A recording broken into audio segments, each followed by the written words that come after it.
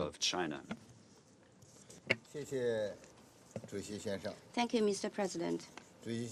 Mr. President, I thank Algeria for the initiative to hold this meeting, and USG briefers and ASG carriers for their briefings.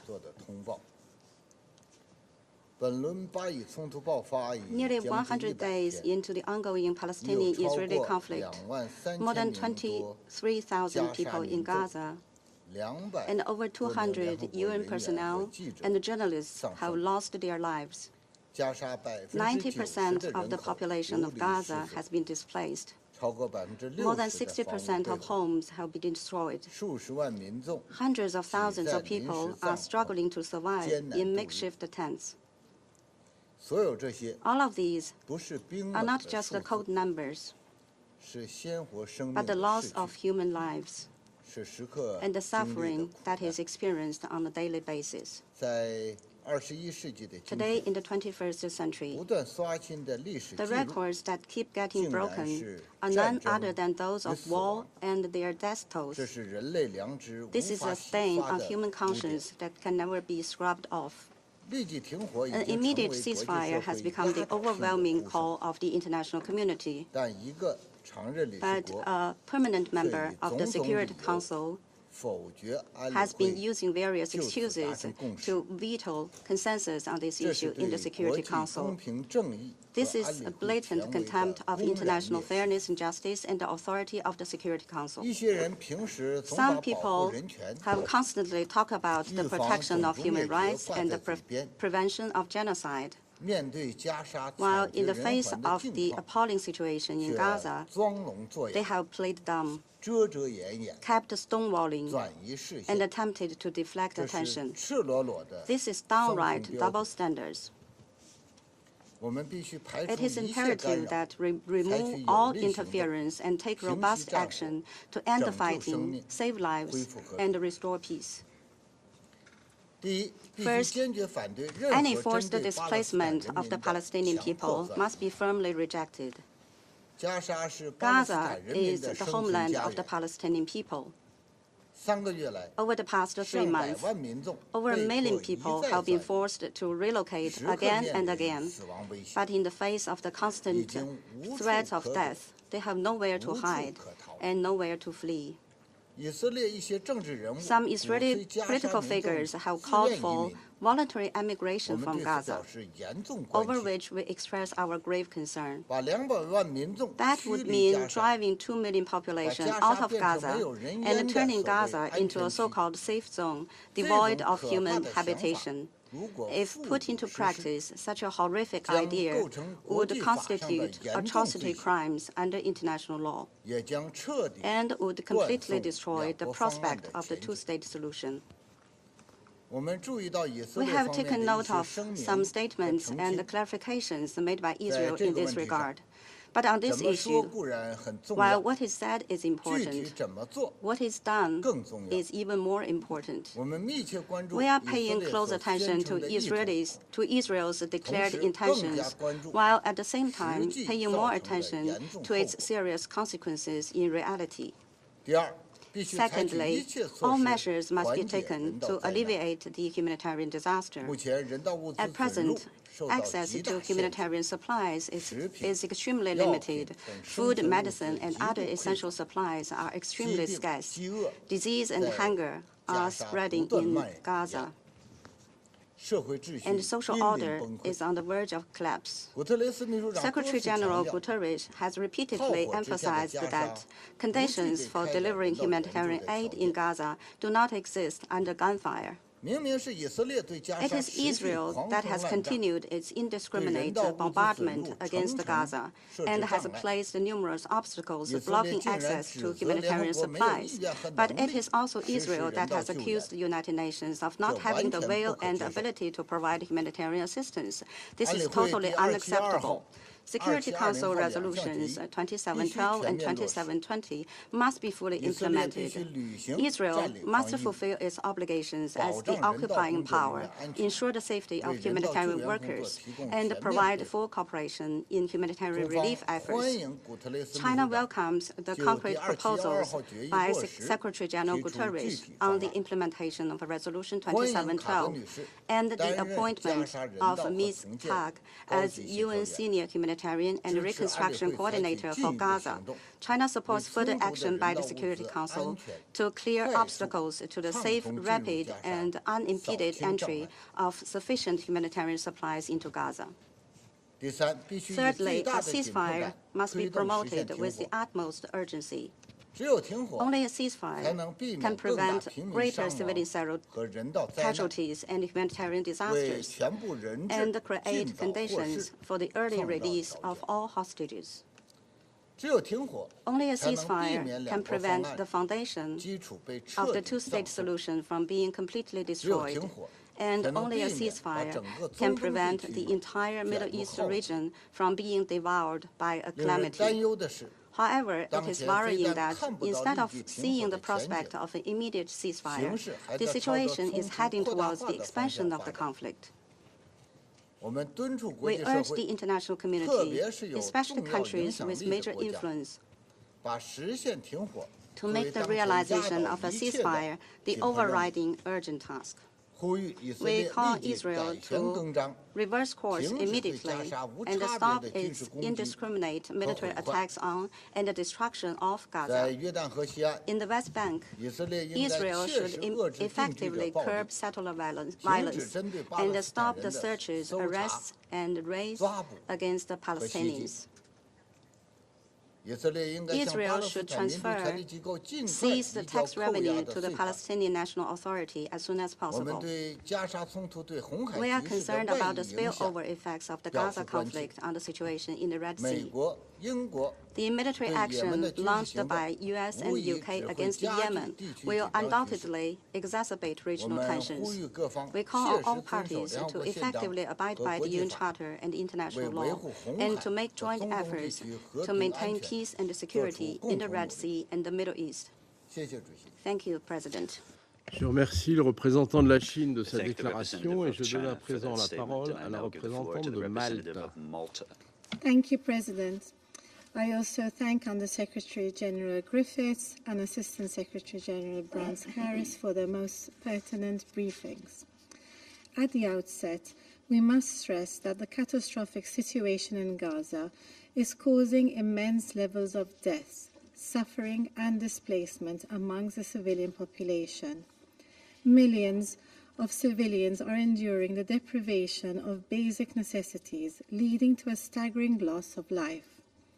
This plight is no more tragic than when one considers the humanitarian consequences this has on women and children, who suffer disproportionately from food insecurity, malnutrition, and the crippling healthcare system.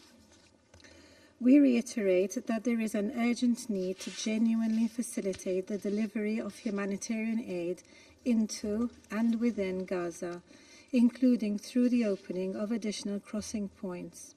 Furthermore, all arbitrary bureaucratic impediments to humanitarian operations must cease. Equally fundamental is the need to ensure and safeguard the safety of UN and humanitarian workers, including the security of their premises. The rising death toll amongst humanitarian, Palestinian Red Crescent Society and UNRWA staff is unacceptable. Within this context, Malta calls for the immediate and full implementation of Security Council Resolutions 2712 and 2720. We look forward to working with the newly appointed Humanitarian and Reconstruction Coordinator for Gaza, Ms. Sigrid Kaag, towards ensuring this. President, we must also not forget the plight of those hostages still held by Hamas in Gaza. In accordance with Resolution 2712, Malta calls for the immediate and safe release of the remaining hostages. We unreservedly condemn the Hamas terror attacks of 7th October, including the recurring rocket fire into Israeli territory, and further denounce any acts of sexual violence committed. Malta emphasizes the utmost importance of adhering to international humanitarian law and accountability for those who violate it. It is imperative that all parties take the necessary measures to safeguard civilians and protect civilian infrastructure. Likewise, attacks on religious sites and individuals seeking refuge within them are unacceptable, as are any deliberate targeting of journalists in the conflict. President, we remain convinced of the need for an urgent cessation of hostilities. The establishment of a humanitarian ceasefire is the only way through which a meaningful and effective humanitarian response throughout the entirety of Gaza can be mounted. This cessation of hostilities is also critical within the context of the displacement of the Palestinian people. Palestinians in Gaza must be allowed to return to their homes or provided with adequate and safe shelter until their homes are rebuilt. The forced displacement of populations and the transfer of populations from occupied territory is a grave violation of international law and a war crime under the Fourth Geneva Convention. We reject any attempts regarding the forced or coercive transfer of Palestinian people out of Gaza. Statements to this effect from figures within the Israeli government are deeply regrettable. We are also deeply concerned that in the past weeks we have witnessed a resurgence of forced transfer of Palestinian communities linked to demolitions, illegal settler encroachment and violence in the West Bank. Malta strongly stresses that settlements violate international law, obstruct peace, and threaten the viability of an independent, contiguous Palestinian state. Israeli settler violence is unacceptable and must be addressed without impunity. Such action also inflames tensions and risk a further spillover of the conflict. All parties must mitigate any threats which inflame regional tensions, including escalations on the Blue Line and in the Red Sea. The universal norms of international law must be respected on all fronts. A fundamental recommitment to political dialogue, which is based on the realization of a two-state solution, has never been more essential. Malta reiterates its conviction that the only viable path to achieving peace lies within the internationally agreed parameters of the two-state solution along the pre-1967 borders, addressing the legitimate aspirations of both sides, with Jerusalem as a future capital of two states, living side by side in peace and security. Thank you. Je remercie la représentante de I Malte thank the de sa representative of déclaration Malta et for je donne that à présent la statement, and I now parole give au the floor to the représentant du Japon. representative of Japan. Thank you, Mr. President. I thank USG Griffith and ASG Brands-Caris for their valuable briefings. Mr. President, 3 months have passed since the heinous acts of terror were committed by Hamas and other militant groups.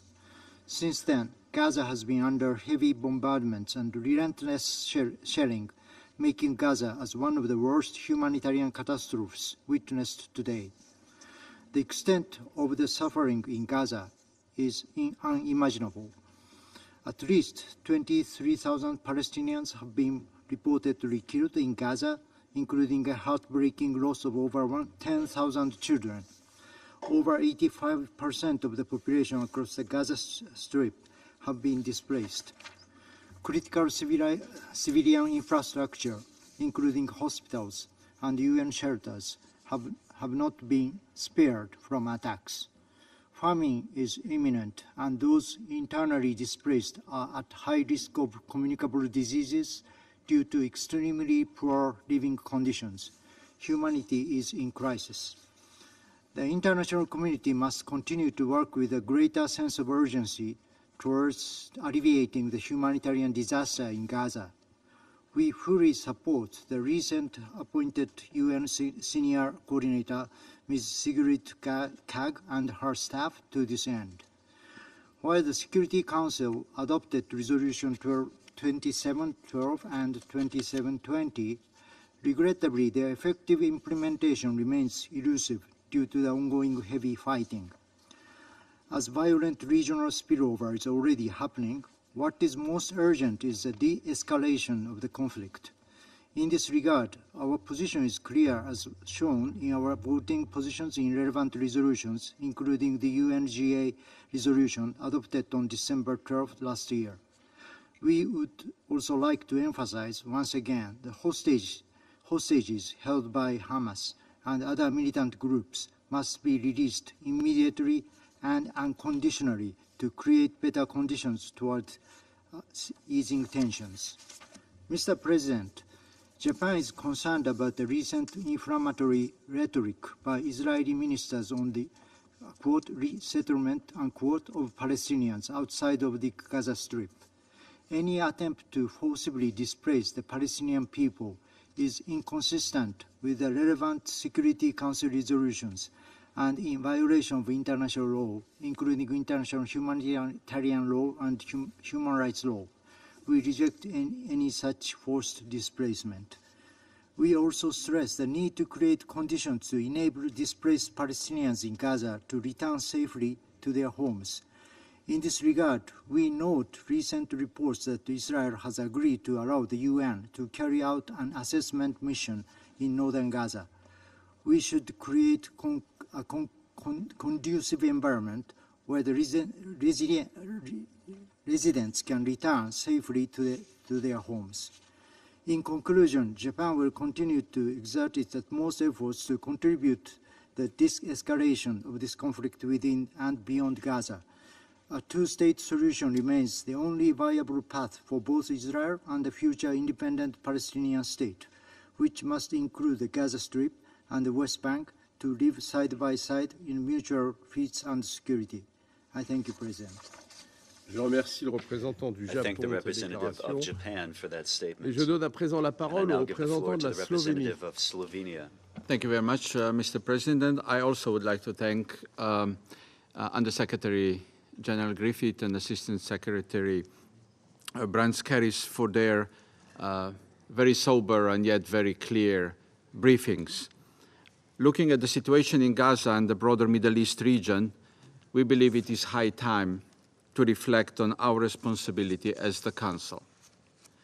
Slovenia shares the concerns of briefers regarding the several recent statements by members of the Israeli government proposing mass displacement of Palestinians from Gaza, and we strongly reject them.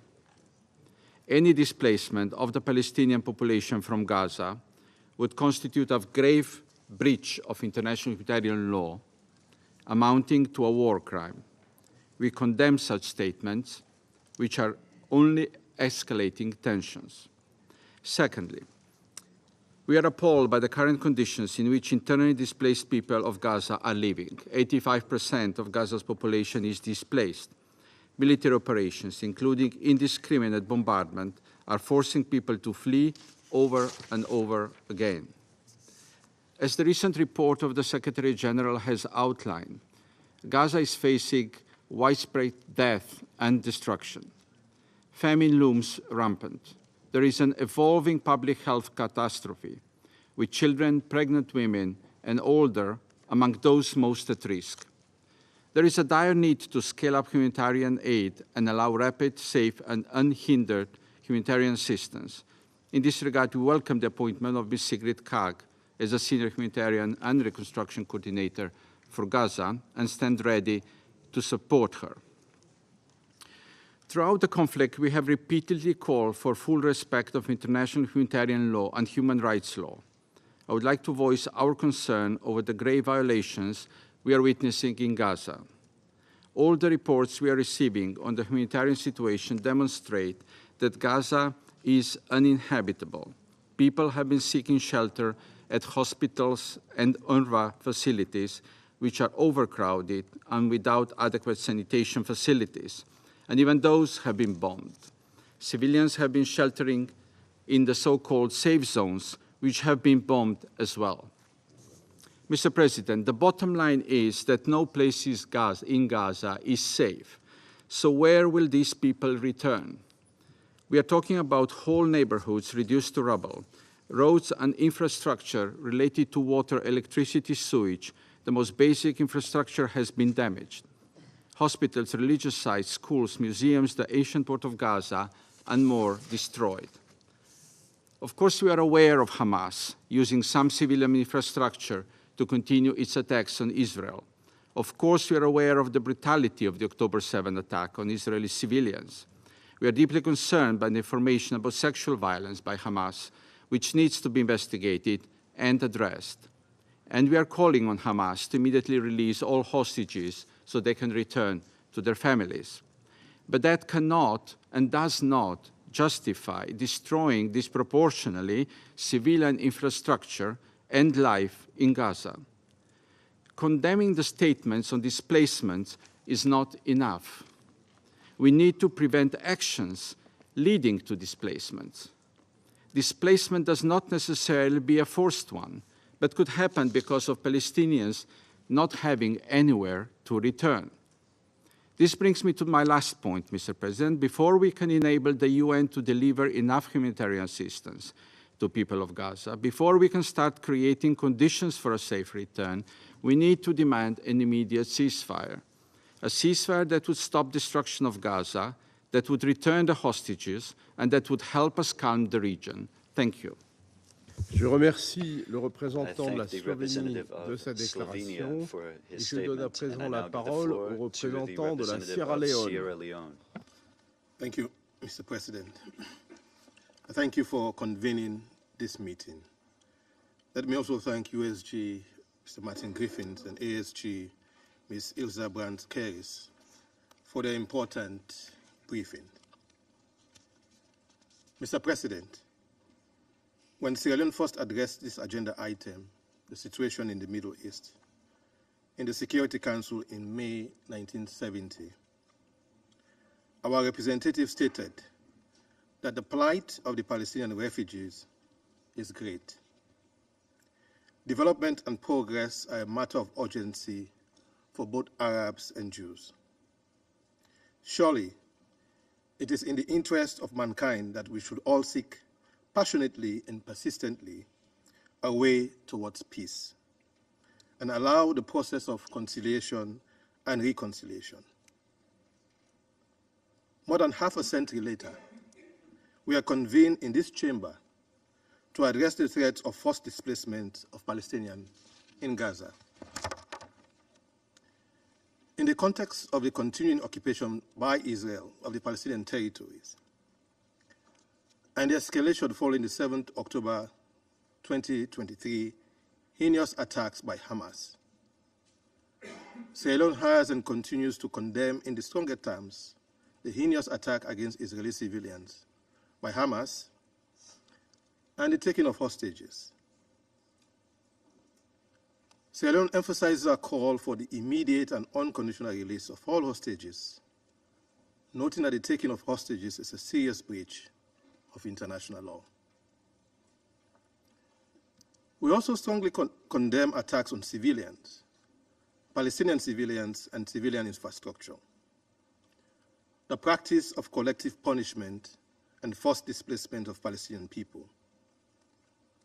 As reported by the Secretary General, 1.9 million Palestinians are internally displaced and are mostly sheltering in or around the vicinity of UNRWA installations in Gaza. We reject any attempt to remove Palestinians from the Gaza Strip or the West Bank, either temporarily or for a long time period. We deeply reject the unacceptable high human cost with report of the killings of about 23,000 Palestinian civilians since the 7th October 2023, with women and children being the most affected. We regret the ultimate cost being paid by UN and other humanitarian workers and journalists. Sierra Leone calls for accountability for all those responsible for violations of international law, in particular international humanitarian law, and those crimes of serious concern to the international community.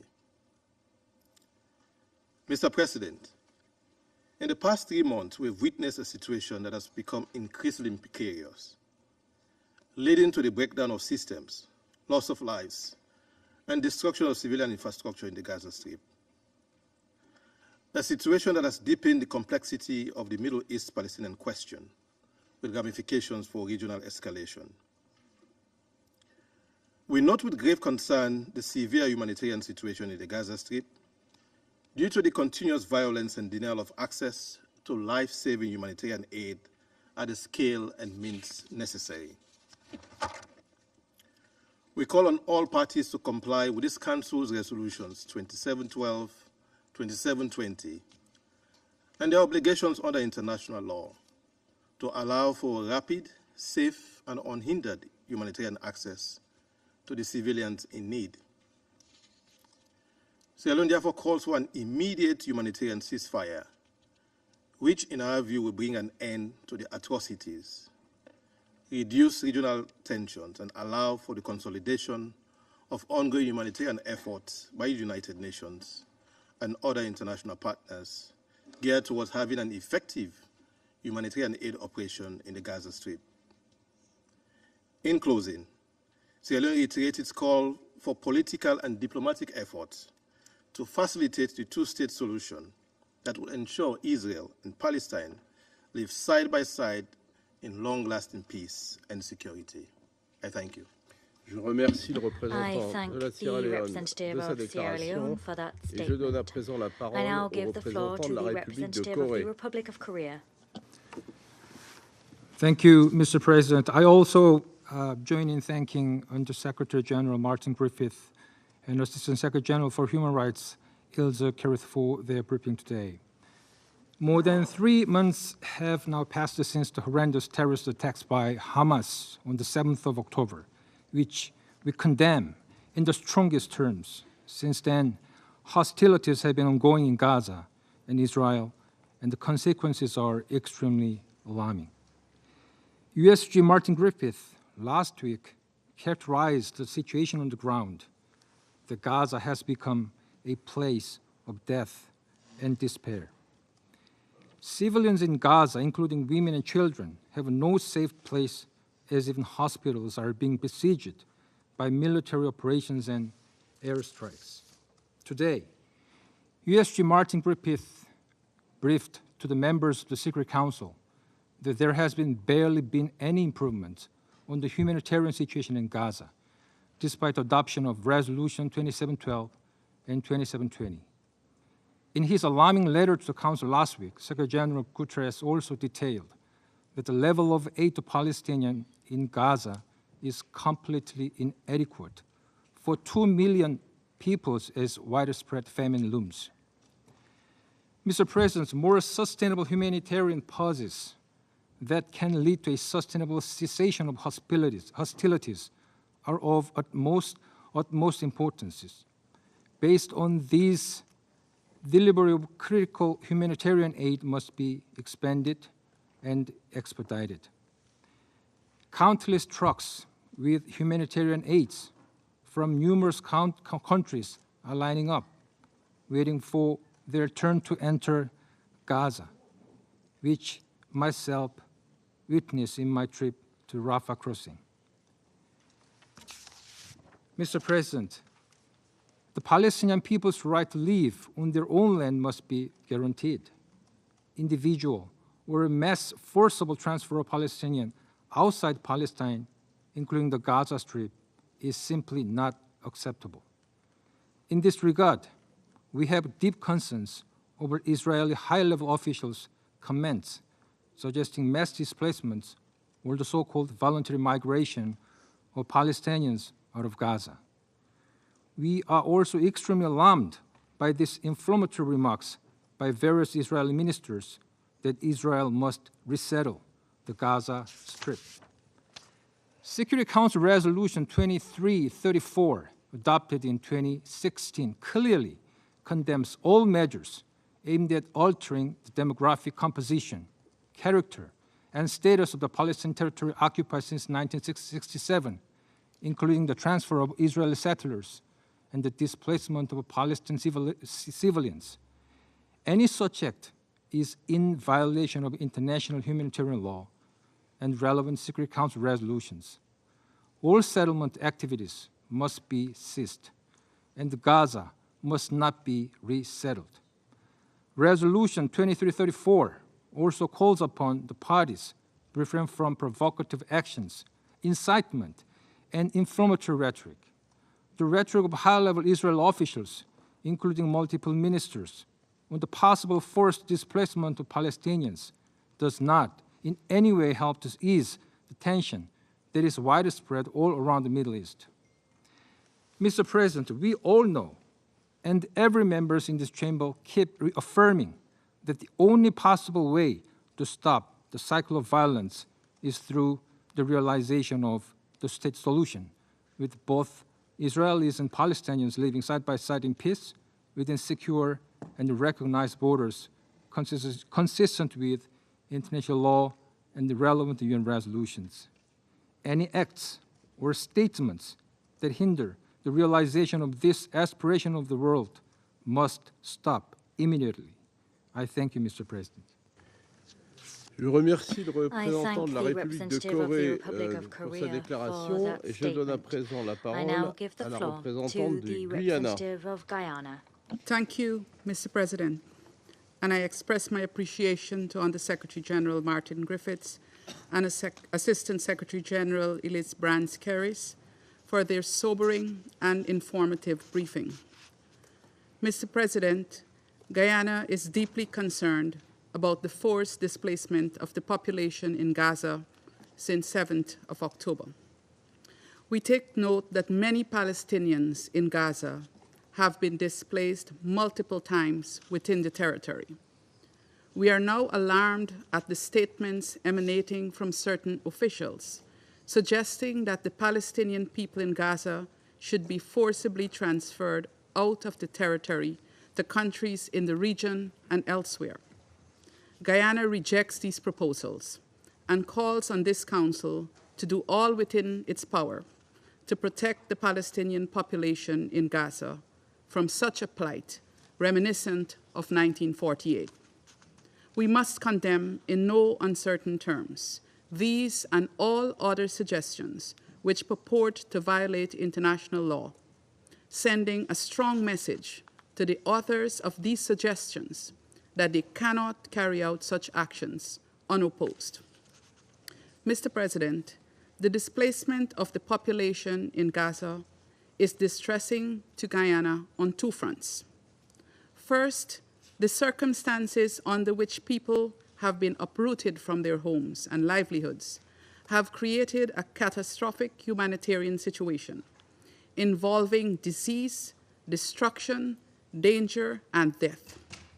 Palestinian men, women, and children have been herded into smaller and smaller spaces in the Gaza Strip and forced to eke out an existence in the most inhumane conditions and without an adequate supply of food, water, medicine, fuel, and other basic items essential for survival.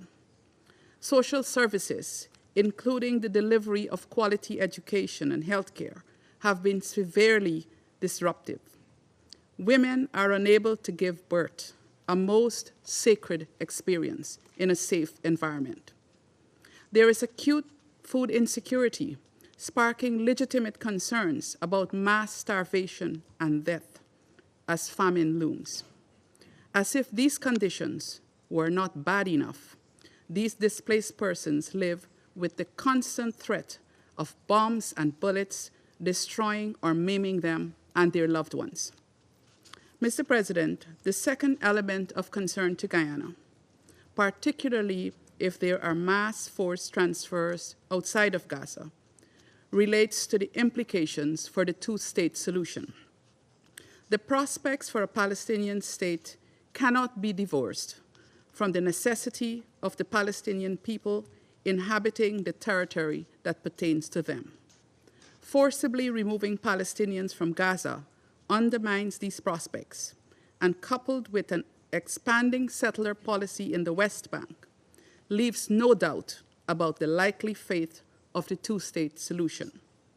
In this context, Guyana underscores the importance of advancing the implementation of Security Council Resolutions 242, 338, 1397, and other relevant resolutions for realization of this two-state solution. Mr. President, we must tackle these issues frontally.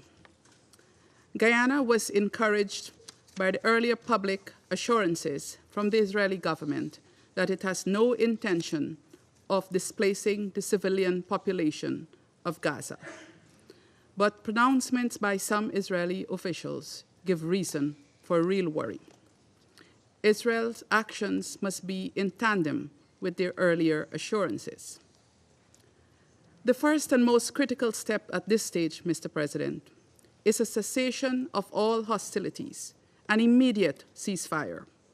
Outside of this, displacement will continue because people will have to keep moving in the hope of finding safety somewhere in the hell that is Gaza right now.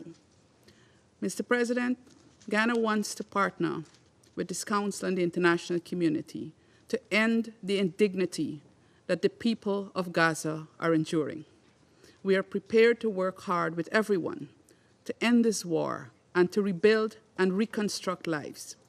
Most importantly, we are prepared, as we have always been, to work with everyone to find a path to advance the two-state solution. Palestinians and Israelis alike deserve lasting peace and security. I thank you. I thank the representative of Guyana for that statement and now give the floor to the representative of Mozambique. Thank you, Mr. President. Mr. President, I wish to thank the People's Democratic Republic of Algeria for calling this briefing on the humanitarian situation in Gaza, with particular focus on the forced displacement of the Palestinian people. We also thank the briefers, Mr. Martin Griffiths, and the Secretary General for Humanitarian Affairs and Emergency Relief Coordinator, and Ms. Ilse Brands-Keris, Assistant Secretary for Human Rights, for their assessment on the situation in Gaza. Mr. President, after 3 months of war, the situation in Gaza is dire, with endless death, forced relocations, unparalleled health catastrophe, famine, and no prospect or hope for Gaza. Forced displacement and limits on humanitarian aid are not acceptable. Innocent civilians are those who suffer the most. It is our duty to uphold respect and dignity. In fact, the United Nations has reported that the Gaza Strip continues to suffer from intense bombardments that have caused immense casualties and destruction of vital civilian infrastructure, creating a total crisis. These actions violate the international humanitarian law, human rights law, and the Geneva Convention on Displaced Persons. The peak of regional escalation of the conflict in the Middle East has reached the highest level. It is therefore imperative that these conflicts cease immediately before the consequences spread any further, or it will be too late to stop and limit its repercussions. As Council members, we have an obligation to ensure moderation and restraint. International conflict laws must take precedence over these actions, and all actors must halt violence and military operations. An immediate ceasefire is our best hope, as it would allow humanitarian access under United Nations Security Council Resolution 2712 and 2720. And most importantly, it would potentially enable negotiation towards peace. According to the United Nations High Commissioner for Refugees, Mr. Filippo Grandi, and I quote, "Resolving forced displacement is not only a moral or humanitarian imperative, but also deals with issues at the heart of the Security Council's mandate to maintain international peace and security." End of quote. Finally, Mr. President, in order to resolve the Gaza crisis, Mozambique called upon all parties to exercise maximum restraint and return to dialogue before the situation deteriorates irreparably. In this vein, Mozambique continues to hold the view of a two-state Palestine and Israel coexisting peacefully in accordance with the United Nations Security Council and General Assembly relevant resolutions. I thank you, Mr. President.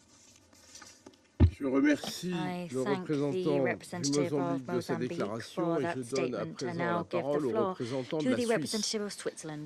Monsieur le Président, je vous remercie pour la convocation de cette séance et M. Martin Griffiths et Mme Ilse Brands-Keris pour leur présentation. Leur analyse de la situation est sans équivoque. Les armes doivent se taire. Si nous souhaitons barrer la propagation du conflit et les souffrances de la population civile, faciliter l'accès humanitaire et la libération des otages. C'est pourquoi la Suisse appelle à prendre toutes les mesures visant à permettre immédiatement un accès humanitaire sûr, sans entrave élargie, et à mettre en place un cessez-le-feu humanitaire durable. Les actes de terreur injustifiables commis par le Hamas le 7 octobre dernier, le nombre de victimes, presque 1200, les violences, notamment sexuelles, subies par de nombreuses jeunes femmes et filles, ainsi que la prise d'otages, ont été profondément choquants. Nous les avons condamnés fermement et sans équivoque. Nous réitérons également notre appel à la libération immédiate et inconditionnelle de tous les otages encore détenus à Gaza. Nous continuons d'attacher une grande importance au droit de chaque État d'assurer sa sécurité et au devoir de protéger sa population et celle sous son contrôle. Depuis ce jour-là, nous observons une augmentation alarmante du niveau de violence et de souffrance au Proche-Orient. À Gaza, plus de 23 300 personnes ont été tuées et plus de 59 400 blessées selon OCHA. 3 mois plus tard, aucune issue n'est encore visible. Il est de notre responsabilité, en tant que membre de ce Conseil en charge d'assurer la paix et la sécurité internationale, d'inverser cette tendance. Car la poursuite de cette violence menace non seulement de déstabiliser la région tout entière, mais met aussi en péril les fondements même du système international basé sur le droit et les principes fondamentaux de l'humanité. En 3 mois, la bande de Gaza est devenue inhabitable et, comme le dit le secrétaire général, nul n'y est en sécurité. Au moment où nous parlons, 85% de la population à Gaza, dont de nombreuses familles avec enfants, a été contrainte de fuir.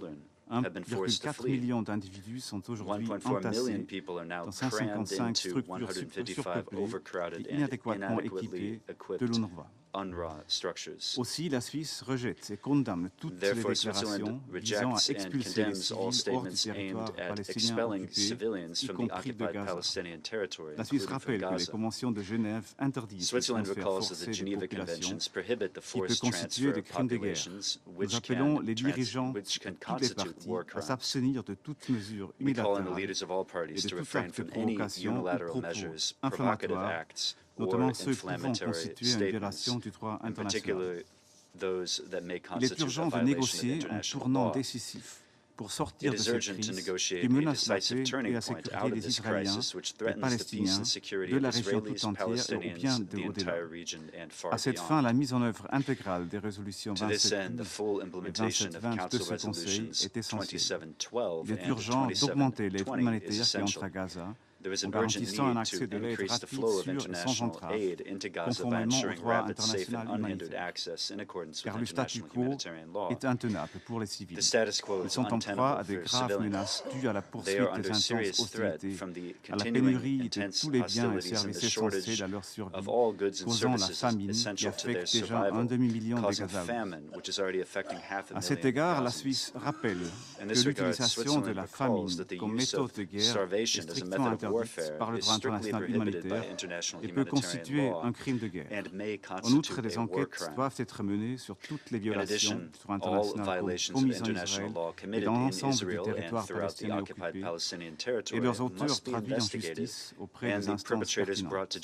À cet effet, la Cour pénale internationale mène actuellement une enquête sur la situation dans le territoire palestinien occupé qui couvre tant les faits relevant du 7 octobre que les événements en cours à Gaza et en Cisjordanie.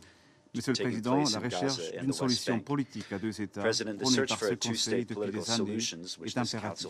Les conditions doivent être préparées pour reconstruire Gaza en tant que partie intégrante d'un futur État palestinien vivant côte à côte avec Israël, en paix, à l'intérieur de frontières sûres et reconnues. Je vous remercie. Je remercie le représentant de la Suisse de sa déclaration. Et je vais maintenant faire une déclaration en ma qualité de représentant de la France. Je remercie M. Griffiths et Mme Brans-Kerris pour leurs exposés. Comme l'a dit le président de la République, Emmanuel Macron, il faut œuvrer immédiatement en faveur d'un cessez-le-feu durable avec l'aide de tous les partenaires régionaux et internationaux. C'est indispensable pour permettre d'acheminer davantage d'aide aux populations civiles de Gaza. Il faut lever les obstacles pour garantir l'accès humanitaire et mettre pleinement en œuvre les résolutions 2712 et 2720. La France continuera à apporter une aide financière et matérielle à destination de la population de Gaza. Elle salue l'engagement de l'UNRWA et de l'ensemble des acteurs humanitaires. La France appelle à la libération immédiate et sans condition de tous les otages. Ce Conseil doit condamner les attaques commises par le Hamas et d'autres groupes terroristes le 7 octobre dernier, y compris les violences sexuelles. La France poursuivra son action pour établir des sanctions contre le Hamas au niveau européen. Sur le plan politique, la France continuera de plaider pour la solution des deux États, ayant l'un et l'autre Jérusalem comme capitale, la seule qui puisse permettre de construire une paix juste et durable. Le président de la République poursuit ses échanges avec les acteurs de la région pour y parvenir. Il faut travailler à l'édification d'un État pour les Palestiniens. L'autorité palestinienne a un rôle central à jouer dans ce processus, en Cisjordanie comme à Gaza, qui a vocation à faire partie de cet État palestinien. Ce Conseil a rappelé dans sa résolution 2712 que le déplacement forcé de populations civiles était contraire au droit international. La France condamne par ailleurs la politique de colonisation qui est illégale et qui constitue un obstacle majeur à la solution des deux États. Il est essentiel de mettre fin aux violences des colons en Cisjordanie. Enfin, il est urgent d'éviter un embrasement régional. La stabilité du Liban et de la région nécessite le plein respect de la résolution 1701 par toutes les parties. La France condamne fermement les attaques houthies contre les navires commerciaux en mer Rouge qui portent atteinte aux droits et libertés de navigation et elle continuera à assumer ses responsabilités pour contribuer à la sécurité maritime dans la région. Je vous remercie. Je reprends mes fonctions de président du Conseil et je donne maintenant la parole à l'observateur permanent de Palestine. Mr. President, أود بداية أن أعبر At the outset, عن I would شكرنا like to للشقيقة express الجزائر our thanks to على our الدعوة لعقد fraternal هذا country, الاجتماع. Algeria, for calling for this meeting. Allow me to thank the briefers, USG Mr. Griffith and ASG Ms. Karras, for their statements, but more importantly, for the relentless efforts of the United Nations to uphold its mandate in circumstances made deliberately impossible. Allow me also, before delivering my statement, to make two remarks. First, we thank South Africa for its moral leadership with the case it presented before the ICJ yesterday against Israel for genocide.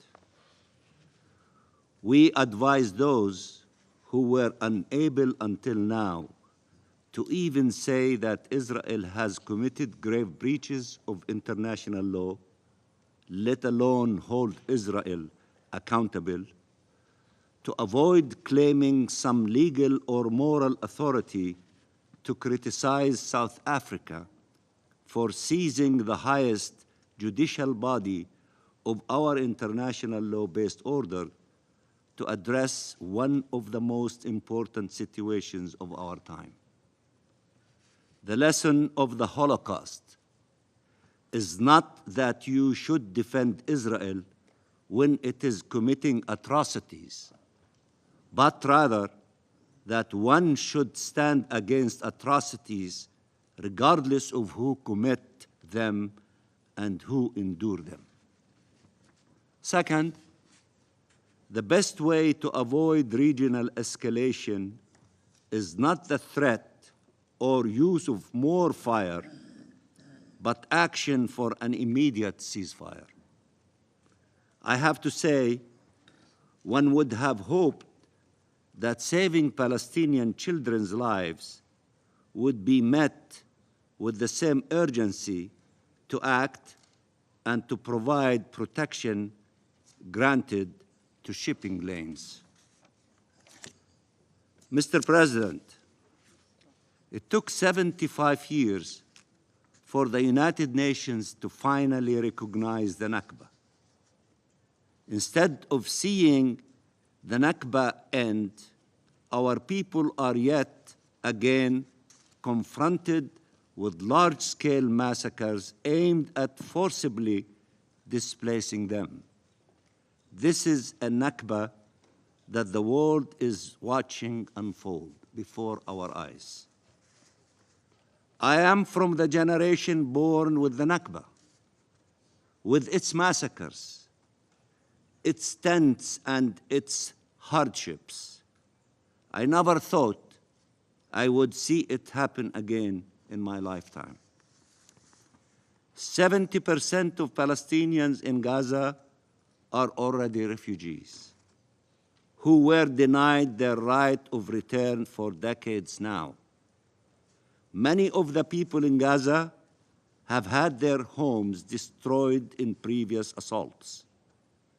Palestinians in Gaza today mourn their loved ones and mourn their homes that they built and rebuilt for themselves and their families.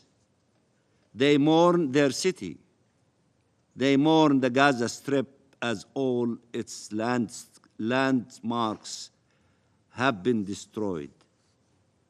Every place people had happy memories, it has been disfigured. Now, every corner is filled with agony and death and suffering. In 100 days, virtually every Palestinian in Gaza has been displaced multiple times, from a home to a UN shelter to a tent, searching for safety everywhere, finding safety nowhere, searching for life anywhere, met by death everywhere. Israel has deliberately destroyed everything. It killed and maimed our children, our doctors, our journalists, our engineers, our poets, our academics. It destroyed the very requirement of life and of a life in Gaza.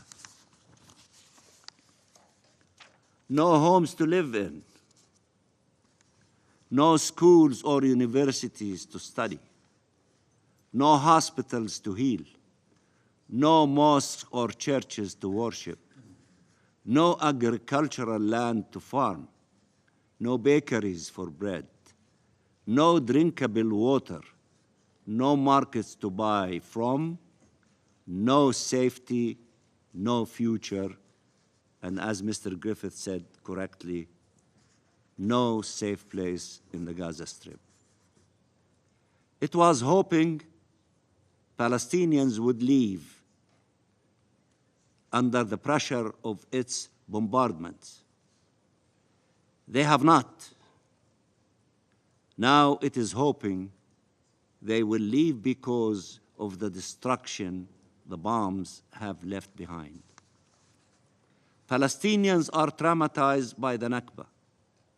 They have laid even deeper roots in the hope of preventing it from reoccurring. But it is unjust that their lives should be hell on earth just because they refuse to leave their homeland. Our people have a simple dream: to live in freedom and dignity on their land.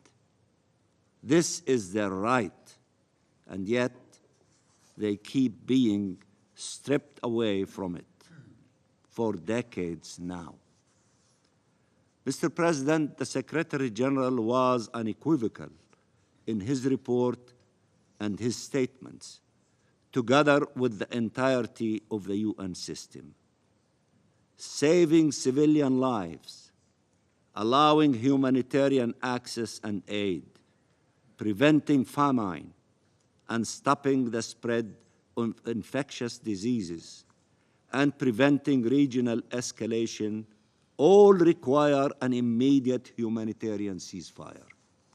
You cannot do any of these things without immediate ceasefire. If you want to send humanitarian assistance up to scale, if you want to prevent the forced displacement, if you want an army of humanitarian officers from the United Nations to be able to deliver humanitarian assistance to every corner in the Gaza Strip, you cannot do it without a ceasefire. The SG is correct, Mr. Griffith is correct, and all those who believe in that are correct. And we thank you for the unanimous decision or position of rejecting forced displacement. We acknowledge that. We appreciate that. And we thank you also for the unanimous position of asking for humanitarian aid to be up to scale as the SG requested. And we thank you for that. What you are not unanimously agreeing to is the requirement to do it, the guarantee to do it, which is calling for a ceasefire and for a ceasefire now. And we hope that soon that you will become unanimous in that decision to call for a ceasefire. Instead, mass killings of Palestinians by Israel continue. Death is everywhere.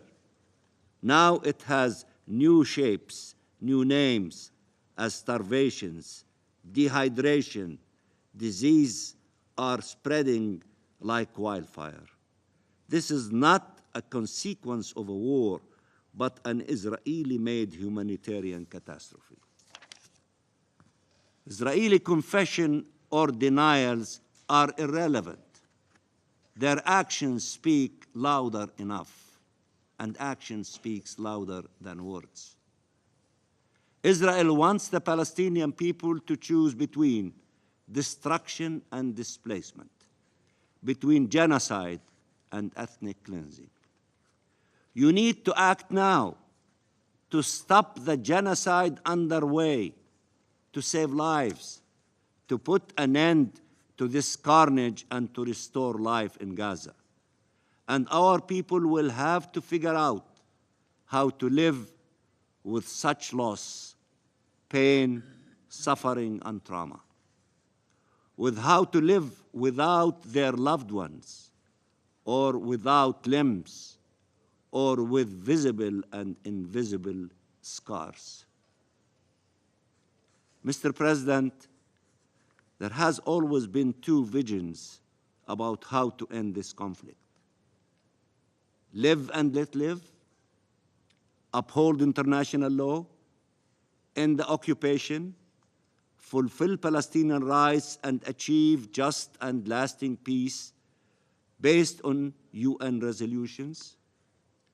That is the international consensus. And another vision, a supremacist, racist, criminal, and delusional vision that somehow this conflict could end by Palestinians accepting that they have only three options: death, exodus, or subjugation. This incessant attacks against Palestinian communities in the West Bank, including East Jerusalem, to force them to leave also stem from that same logic, the one that denies Palestinian existence, Palestinian rights, and Palestinian statehood, the one that considers that the solution is not ending the Nakba, but taking it to its term. The international position is clear. There is not a people too many in our region. There is a missing independent state. Act accordingly. Protect the Palestinian people and support the independence of the Palestinian state. Mr. President, the Palestinian people are here to stay. We are as old as our Roman olive trees. They have a right to live in freedom and dignity in their ancestral land. This is the only path towards shared peace and security. All those who want to see shared peace and security should not spread fire.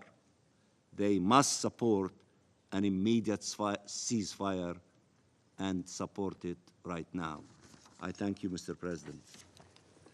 Je remercie l'observateur permanent de Palestine de sa déclaration et je donne à présent la parole au représentant d'Israël.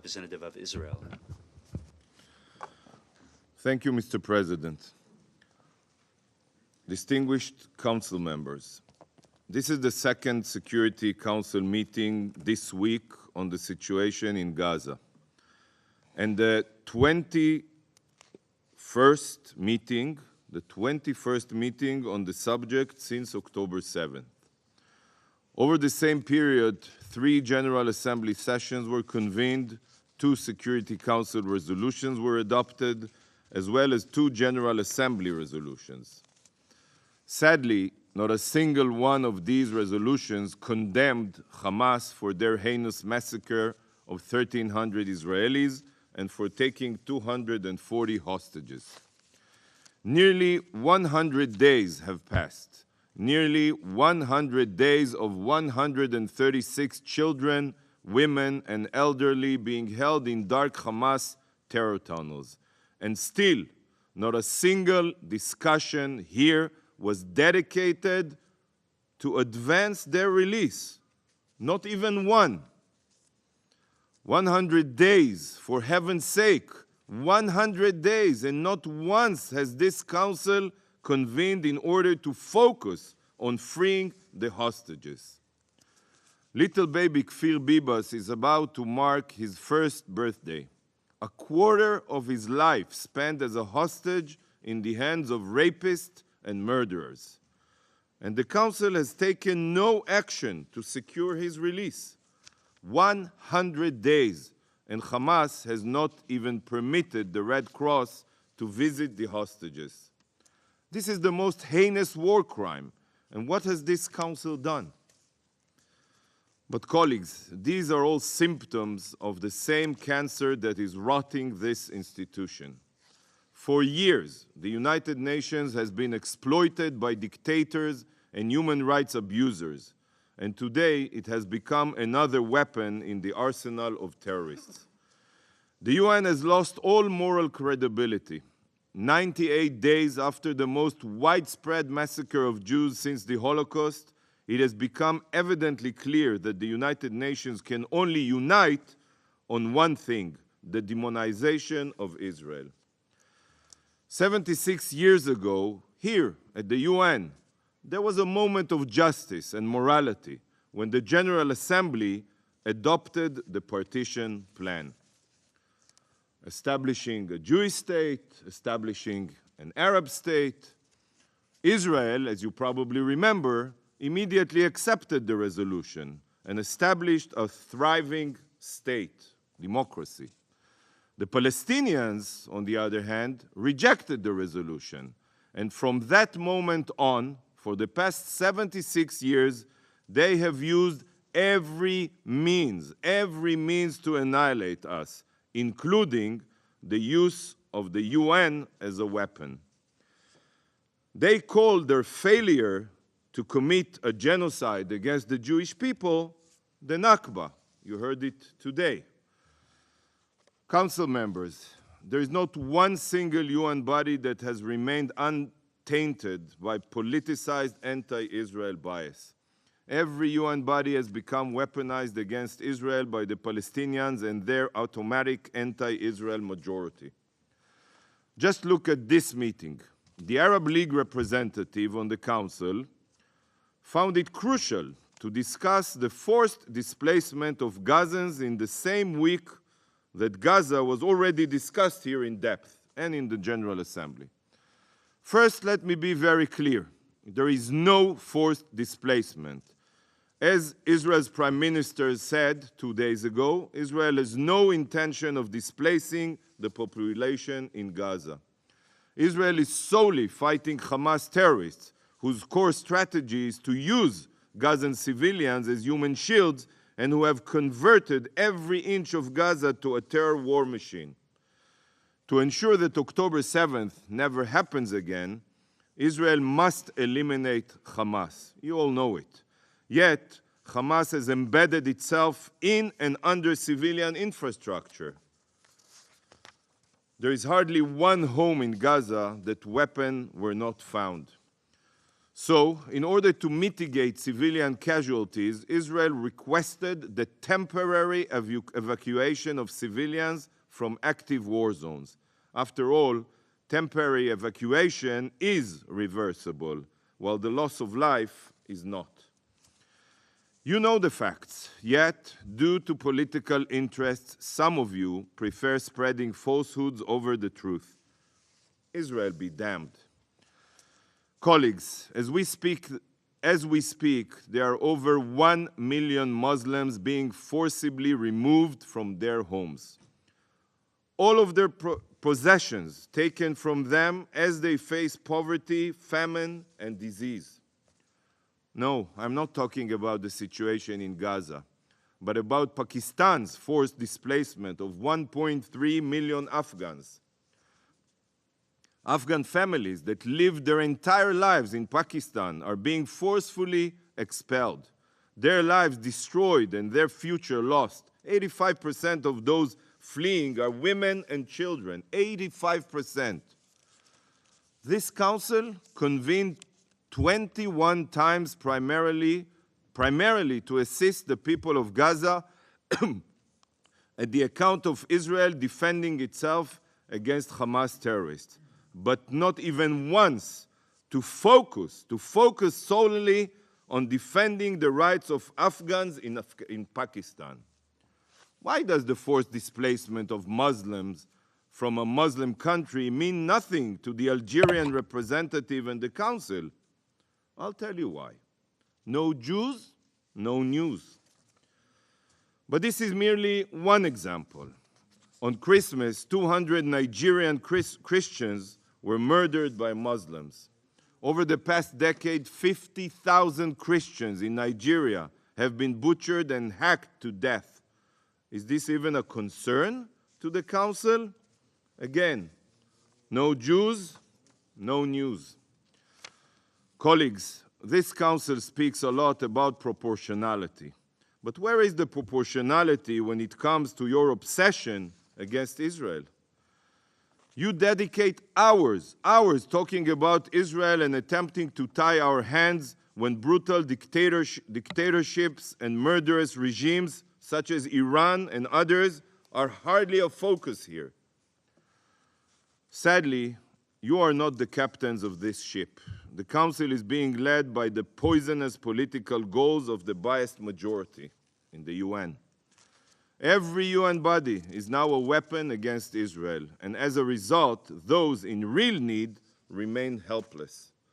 By focusing mainly on Israel, a country that represents 0.1% of the global population, every human rights abuser can continue their crimes unimpeded. Colleagues, in 2023, the General Assembly passed more resolutions against Israel than against Iran, North Korea, and Syria combined. Iran, a country that murders women for not properly wearing their head coverings, guns down peaceful protesters, thousands, and hangs members of the LGBTQ community from cranes while funding terror across the globe, had only one GA resolution passed against it, while its leaders are given the red carpet treatment here at the UN. Syria, a country that has murdered Hundreds of thousands of its own citizens with barrel bombs and chemical weapons also had only one resolution passed against it. Israel had over a dozen, just like every year.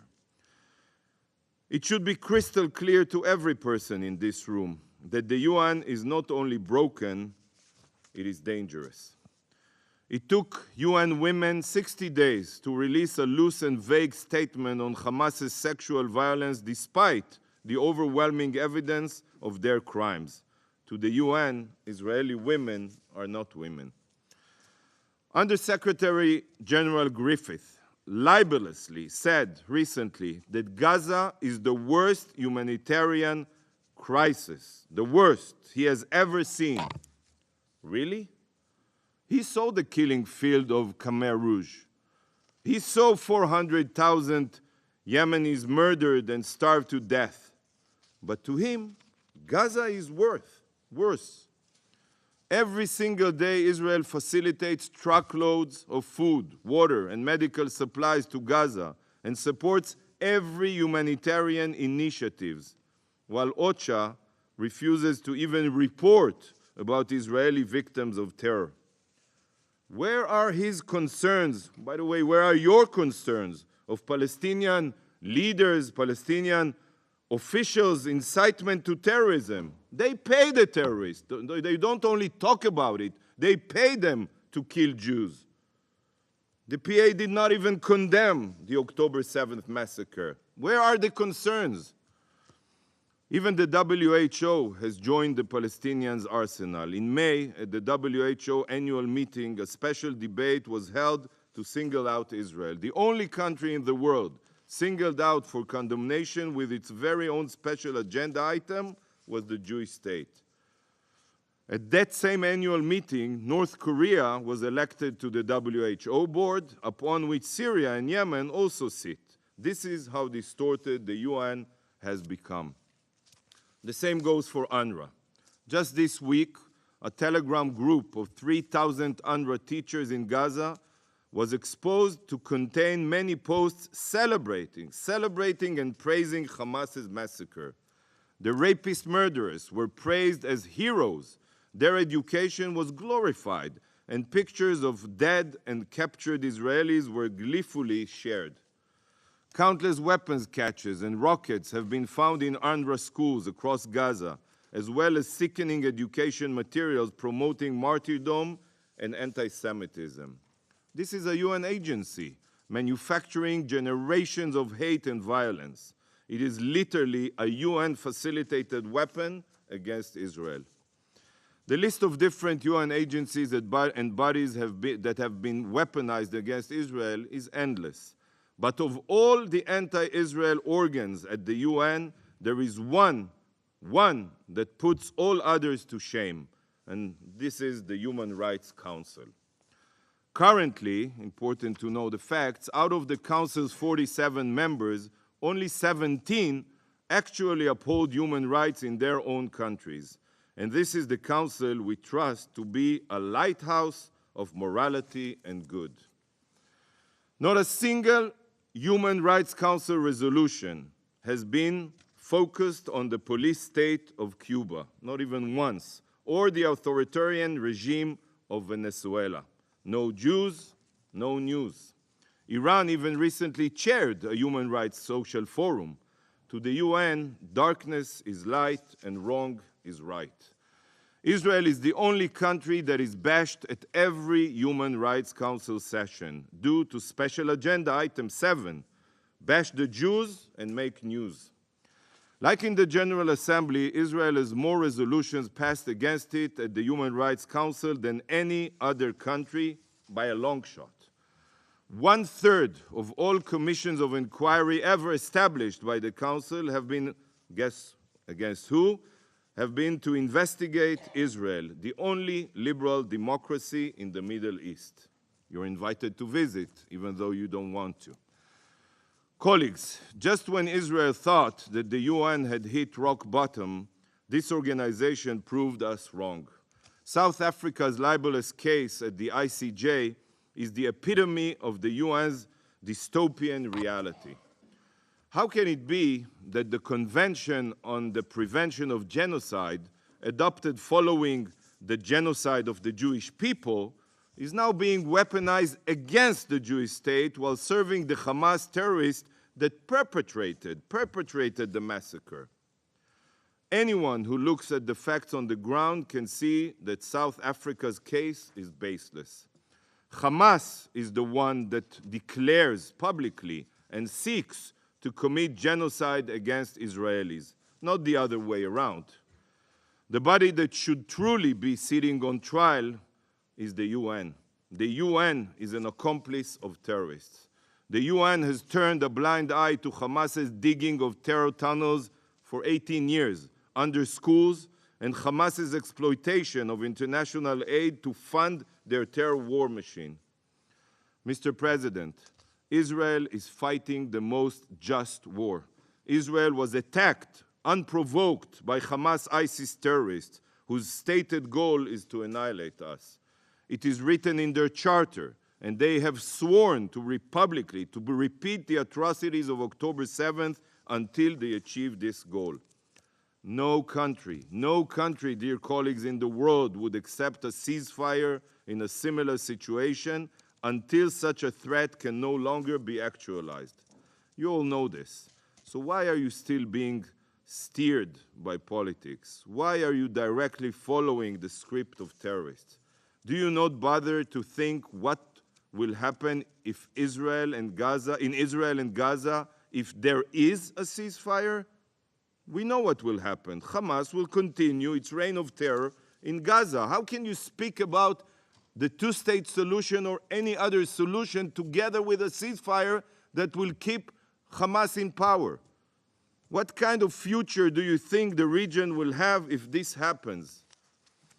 Hamas knows that it cannot defeat Israel on the conventional battlefield. So instead, it uses terror to attempt to drive us away out of fear while weaponizing the UN to help it achieve its goal.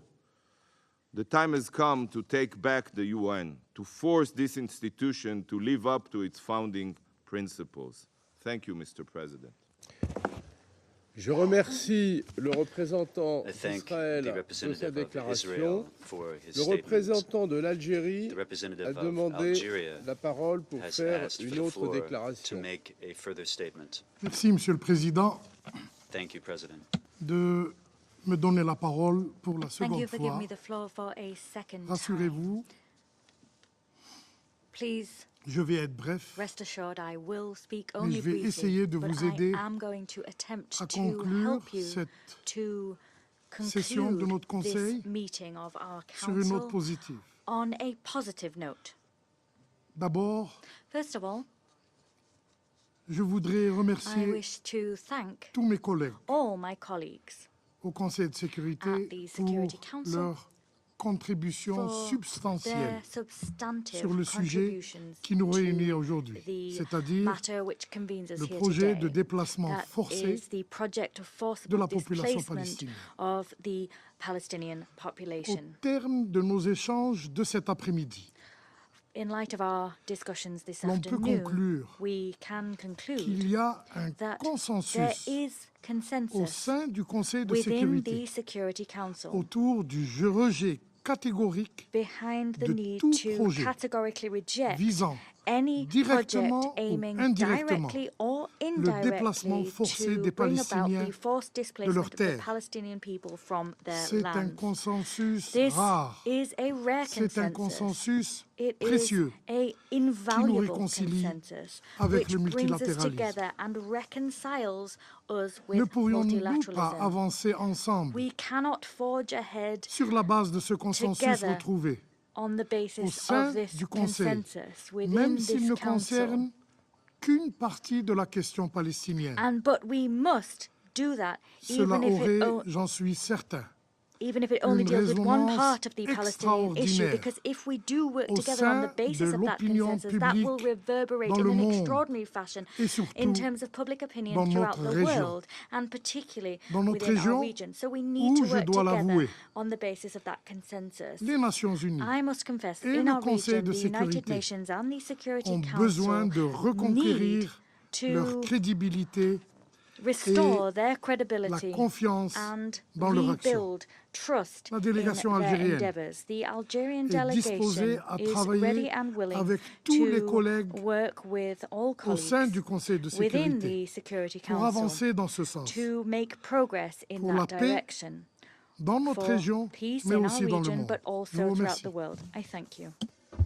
Je remercie I le thank représentant de the l'Algérie de representative sa of Algeria déclaration. for that Il n'y a statement. plus There d'oratrices are ou no d'orateurs additional inscrits sur la speakers liste. on our La speakers séance list. est The levée. meeting is adjourned.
La The 9532e 9532nd meeting of the Security Council is called to order. L'ordre du jour The provisoire provisional de la agenda présente for this séance meeting est is maintien de la paix maintenance et de of la international sécurité peace and internationale. security. L'ordre du jour est The adopté. agenda is adopted. Conformément In à accordance l'article with 39 Rule du règlement 39 of intérieur the provisoire du Council's Conseil, provisional rules of j'invite procedure, M. I Khaled invite Kiari, Mr. Khaled Kiari, sous-secrétaire général pour le Assistant Moyen-Orient, Secretary General l'Asie for et le Middle East, Pacifique au Asia and the département des affaires Pacific in the politiques Department et of de la Political and Peace consolidation de Building la paix, Affairs à participer and peace à la présente operations to séance. participate in Il en this est ainsi meeting. It décidé. is so decided. Le Conseil de The Security sécurité Council va maintenant will now aborder begin l'examen its du point consideration 2 of de agenda l'ordre du item jour. 2 of the agenda. Je donne à I now présent give the la floor parole to à Monsieur Mr. Khaled Kiari. Kiari. Merci, Monsieur le Président. Thank you, Mr. President. On 11th January, the military forces of the United States and the United Kingdom, supported by 4 countries, reportedly conducted over 50 air strikes and missile strikes on targets across Yemen, including in Sana'a, Taiz, Hudaydah, Hajjah, Saada, Damar, and Ib. According to the Houthis, this resulted in 5 dead and 6 wounded fighters. The United Nations cannot independently verify these figures at this time. As of this afternoon, no UN staff or premises were reported as having been affected. Yesterday's strike followed the continued Houthi targeting of vessels in the Red Sea, including what was reported as the largest attack to date on 9 January, which involved a combination of drones and missiles that were intercepted by the United States and the United Kingdom naval forces. Subsequent to the adoption of Security Council Resolution 2722 on 10th of January, the Houthis reportedly launched another attack using an anti-ship ballistic missile on 11 January. The former attack was claimed by the Houthis to be a preliminary retaliation for the killing of Houthis fighters by U.S. naval forces in an incident reported on 31st of December. Mr. President, we are witnessing a cycle of violence that risks grave political, security, economic, and humanitarian repercussions in Yemen and the region. Recent humanitarian improvements in the country are fragile and could easily be reversed if there are further incidents, while progress on reaching a political settlement to end the war in Yemen could also be undermined, leaving the people of Yemen facing the impact of continued conflict. These developments in the Red Sea and the risk of exacerbating regional tensions are alarming. The Houthis' attack following the adoption of Security Council resolution and yesterday's events further demonstrates that the region is on a dangerous escalatory trajectory which could potentially impact millions in Yemen, the region, and globally. In a statement issued today, the Secretary General called upon all parties involved not to escalate even more the situation in the interest of peace and stability in the Red Sea and the wider region. All concerned parties must do their utmost to avoid further escalation, reduce tensions, and exercise restraint. We also reaffirm the importance of ensuring the safety and security of maritime navigation in the region, as emphasized in the Resolution 2722 of this Council. In that regard, we also call for the immediate release of the Galaxy Leader, which was seized by the Houthis on 19 November, and the release of her crew. Monsieur le Président, we call on this Council to continue its efforts in actively engaging with all concerned parties to prevent further escalation from exacerbating regional tensions or undermining regional peace, security, or international trade. Je vous remercie. I thank you. Je remercie I thank M. Chiari Mr. pour son Chiari for his exposé briefing. et je donne I maintenant la parole aux now membres du give the Conseil floor qui souhaitent to faire those une council déclaration, members who à wish commencer to make a par le statement. I représentant de begin la by giving the Fédération floor de to the Russie. representative of the Russian Federation. Господин председатель, признательны Халиду Киари за его доклад о ситуации. Вообще-то в условиях очевидной вооруженной агрессии по отношению к суверенной стране в качестве докладчика мы бы сегодня хотели видеть генерального секретаря ООН. Against another country. Мы хотели видеть we would like to see as a briefer the UN Secretary General in this situation. The main task of the United Nations, enshrined in its charter, is to prevent threats to peace and to suppress acts of aggression or other violations of peace in accordance with the principles of international law. With great regret, we note that yesterday we encountered just such a situation, armed aggression by a group of countries against another state. The 11th of January, the so-called international coalition headed by the U.S. and Great Britain, comprising Australia, Canada, Bahrain, and as they call themselves, vaunting themselves as the capital of global justice, the Netherlands. These states all carried out a mass strike on Yemeni territory. I'm not talking about an attack on some group within the country, but an attack on the people of the country on the whole. Aircraft were used, warships and submarines. There are reports that U.S. Navy craft launched Tomahawk missiles as well. These strikes hit the Yemeni port of Hodeidah, the cities of Sana, Sada, Zabid, Taiz, and Damar. Americans and their satellites bombarded airports and other infrastructure. At the site of the craters, explosions gave rise to fires. What we're seeing in Yemen, unfortunately, is painfully familiar. The same picture of destruction for 3 months has already been unfolding in the Gaza Strip. Right now, the long-suffering Yemen is becoming a hotbed of hostilities in the region once more. The war is spreading to the Red Sea and the Gulf of Aden. Yet Washington is clearly not going to leave it at that. The White House has announced that they reserve the right to resume hostilities if they see new threats. You don't need to have clairvoyance to understand that these threats and these measures to respond from them will be determined arbitrarily by the U.S. without the slightest regard for international law. President, despite the assertions of our Western colleagues, these massive strikes by the U.S. and Great Britain on the territory of Yemen have nothing in common with the exercise of the right to self-defense under Article 51 of the UN Charter. Article 51 doesn't apply to the situation with commercial shipping. The right to self-defense cannot be exercised in order to ensure the freedom of shipping. Our American colleagues know this fact very well. Yet no sanction by the UN Security Council under our Article 7 of the Charter was forthcoming either. Colleagues, the situation is crystal clear. The actions of the so-called coalition utterly blatantly violate Article 2 of the UN Charter. The latest military aggression of the collective West is part of a long track record of attacks on the long-suffering Middle East. All of these pseudo-legal justifications of the White House don't stand up to any criticism. I want to recall once more that the freedom of navigation is governed by the UN Convention on the Law of the Sea of 1982. In the event of a violation of the convention provides for starting negotiations with the violator and to submit a suit for arbitration or to the International Tribunal on the Law of the Sea. Nothing in this document or in the norms of international law or in conventional law gives anyone the right to attack a sovereign country.